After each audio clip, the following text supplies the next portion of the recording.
Dia 1º de outubro, Dia Internacional das Pessoas Idosas. Elas são muitas precisam ser valorizadas e respeitadas. Mas como estamos cuidando dos nossos idosos? Essa questão nós vamos discutir agora com Thaís Helene Junqueira Neme, psicóloga, e Leonardo Correia, advogado, que vai estar conectado logo com a gente aqui. Thaís, bom dia, seja bem-vindo ao Tati Cidade. É um prazer recebê-la. Prazer é meu. É uma questão de empatia. Isso traduz um pouco do espírito que precisamos destinar em relação aos nossos idosos. Isso, Borda. Ser idoso é uma fase da vida que todos nós pretendemos passar por isso, né? Chegar aí nessa fase, né? E então é continuar tratando o idoso como se fosse uma pessoa, né, ativa, uma pessoa tem empatia, né? Assim, se colocar no lugar. É claro que assim a idade vai chegando e a pessoa vai sentindo, né? Vai sentindo dores, o corpo vai modificando externamente, né? A aparência. Mas internamente a gente precisa considerar que a pessoa vai ficando mais sábia, né, experiente. Então a gente precisa valorizar não mais os atributos externos, e sim internos da pessoa, sabedoria, experiência. Então, eu acho que a gente tem que atingir duas bases aí. A primeira é a questão de acompanhamento, de carinho para com o idoso, mas também precisa da proteção legal. Para discutir a questão da lei, sob o ponto de vista jurídico, nós vamos conversar com o Dr. Leonardo Correia, advogado que já está conectado. Dr. Leonardo, bom dia, é um prazer recebê-lo aqui no Tati Cidade para falarmos sobre o Dia Internacional do Idoso. Nós estamos aqui com a doutora Thaís falando sobre a questão mais psicológica, mas eu gostaria de saber do senhor o ponto de vista jurídico. Nós temos o Estatuto do Idoso, ele contempla de fato na prática tudo aquilo que a gente precisa para proteger essas pessoas? Bom dia, João. Bom dia, Thaís.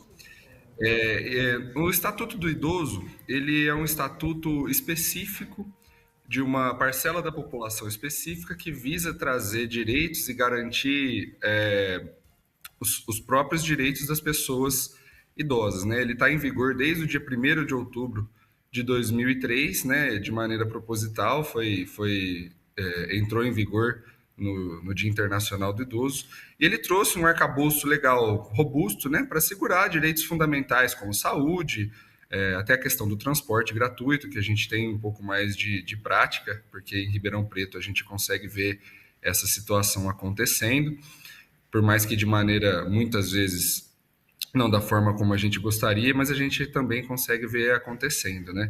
Então, o Estatuto do Idoso ele é importante para trazer algumas garantias específicas e especiais para os que são considerados idosos, né? Na nossa lei, os idosos são considerados acima de 60 anos, mas o Estatuto do Idoso garante especialidade de prioridades nos direitos para os idosos que têm mais de 80 anos, né? Então, o que antes se via como uma cordialidade, uma gentileza, como filas de bancos, filas de supermercado e entre outros serviços, hoje em dia a gente vê que está garantido na legislação, né, pelo Estatuto do Idoso. Então, essa cordialidade virou lei. Eu gostaria de repercutir agora um pouco desse assunto com a doutora Thaís, que está conosco aqui no estúdio. Doutora Thaís, é o seguinte, então a gente viu aí que existe o Estatuto do Idoso, que ele é uma proteção em relação aos direitos dessas pessoas, mas, por outro lado, a gente vê a todo momento uma agressão inexplicável, desenfreada em relação aos idosos. Por que as pessoas têm esse comportamento de agressivo, essa violência toda? Ô Borda, ser idoso, né, implica nessas mudanças, né, do corpo, da agilidade, então a pessoa não é mais tão ágil, né, pode não ser mais tão útil se ela não trabalha mais, se ela não tem uma renda, né, ou diminui a renda, porque muitas vezes o idoso sustenta a família, né, a pessoa mais velha sustenta. E aí as pessoas podem ter essa intolerância, não serve mais para nada, né? E gerar essa violência, não tem paciência, né? E isso não é saudável, né? Isso é grave. Quer dizer, não é o que a sociedade deveria pautar como sendo um procedimento certo. A violência, a agressividade, porque é uma fase da vida, né? Então, assim, pensando o ser humano no desenvolvimento, a infância, a adolescência, a fase adulta e a velhice, né? Então, é compreender que todos nós, né, está crescendo cada vez mais aí o número de idosos, a expectativa de vida está aumentando. Então, a gente precisa cuidar também de quem cuidou da gente e tentar entender, né, se a relação também nunca foi boa, agora também nessa fase fica um pouco mais difícil, né? Mas não justifica maltratar, né, o idoso ou qualquer outra pessoa. Doutor Leonardo, eu considerando o que a doutora Thaís disse há pouco sobre a relação do idoso como sendo um chefe de família, por muito tempo ele foi quem sustentou a família, agora, claro, chega nessa idade aí já não tem a mesma condição que antes. Legalmente, quando os filhos ou os descendentes são responsáveis pela a manutenção do idoso, legalmente, os filhos precisam prover o idoso do sustento que ele necessita quando ele não tem essa possibilidade? Na verdade, o Estatuto do Idoso, ele, apesar de ser uma lei federal e que garante os direitos do idoso em escala estadual, né, do Estado, na verdade, ele também traz a responsabilidade para a família, né? Então, a família ela é corresponsável junto com o Estado para garantir a qualidade de vida e garantir todos os direitos que os idosos, as pessoas idosas têm para conviver em sociedade. Sobre esse assunto de ser o mantenedor do lar, garantir o sustento da família, é muito importante que a gente tenha em mente que uma vez que o idoso esteja vulnerável, esteja debilitado, também a família está obrigada, os filhos, né, estão obrigados ou a prestar alimentos para o idoso que não tem capacidade de se sustentar. E é uma situação que particularmente acontece muito e é muito importante que a gente preste muita atenção nessa situação dos alimentos para os idosos, porque como a doutora Thaís falou, todo mundo vai chegar lá um dia. Agora, Thaís, ponderando sobre uma questão, a gente está aqui defendendo que o idoso seja cuidado, que ele seja protegido, mas às vezes isso não corre o risco de tirar a sua autonomia, que é importante também, porque o excesso de zelo também pode implicar numa situação que lhe é desagradável. Com certeza.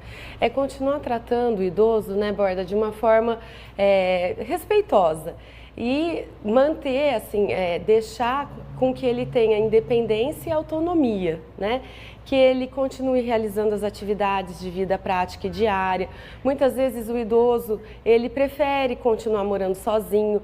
Se ele tem condições de morar sozinho, né, psíquicas, físicas, ele pode sim, né, desde que a família, como o Dr. Ricardo disse, esteja atenta, né, não é porque ele tem independência, autonomia, que a família, então não tenho nada a ver com isso, né? Precisa, sim, dar uma atenção, ligar, visitar, mas a gente precisa tomar cuidado para manter, sim, essa independência e autonomia, porque às vezes as pessoas acontece o contrário também, sim, né? De sufocar, de cuidar demais, em excesso, e isso até provoca o ageísmo, né? Assim, que é uma forma de tratar o idoso como criança, que também não é saudável, né? Então, é buscar um equilíbrio aí, ver os limites, né, até onde a gente pode ir, até onde ele permite e continuar tratando de uma forma respeitosa. Doutor Leonardo, os equipamentos jurídicos disponíveis hoje para o idoso, como as próprias delegacias especializadas,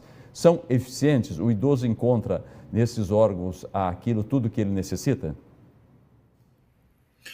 Olha, atualmente, tanto essas delegacias especializadas quanto a Justiça, elas determinam tramitações especiais para processos em que envolvem idosos e mais ainda para que envolvem os idosos com mais de 80 anos, né? Como havia dito, essa especialidade mais íntegra, né?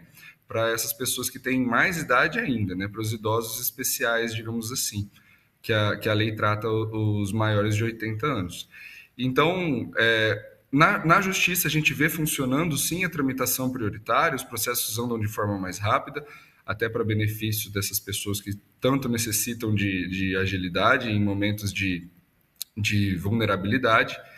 E em outros departamentos da sociedade, a gente vê que muitas vezes, quando dependemos apenas do poder público, os idosos sofrem realmente uma necessidade de atenção maior, porque muitas vezes os serviços que são garantidos legalmente não são cumpridos, né? E aí precisa se recorrer ao advogado.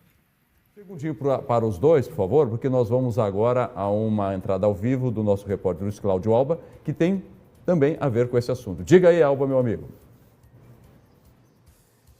Ô Borda, daqui a pouco nós vamos mostrar uma outra vertente sobre este assunto ligado aos idosos, né? Nós vamos mostrar, como eu já disse no início da nossa programação, este programa de integração da comunidade comunitário, que é o PIC. Ele existe em 58 núcleos aqui em Ribeirão Preto. Nós estamos em um deles, aqui nos Campos Elíseos. E olha só, aqui a expectativa dos integrantes do PIC, que daqui a pouquinho já vão entrar aqui neste núcleo da terceira. Olha, neste momento, ó, acaba de abrir o portão para que eles possam entrar e daqui a pouquinho vão desenvolver diversas atividades físicas, o que é extremamente importante em qualquer fase da vida, mas principalmente para os idosos também. E a gente vai mostrar isso daqui a pouquinho aqui dentro do programa. Borda.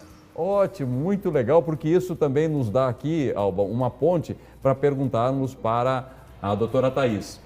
O idoso, ele tem que continuar sempre produtivo. Vamos lá, vamos cuidar do corpo, vamos trabalhar, não levar aquela vida, estou aposentado, agora vou ficar na frente da televisão, isso, comendo, deixando o tempo rolar. Não é essa a saída. Não é essa a saída, Borda. É estimular o idoso a ser produtivo, né, a fazer atividade física.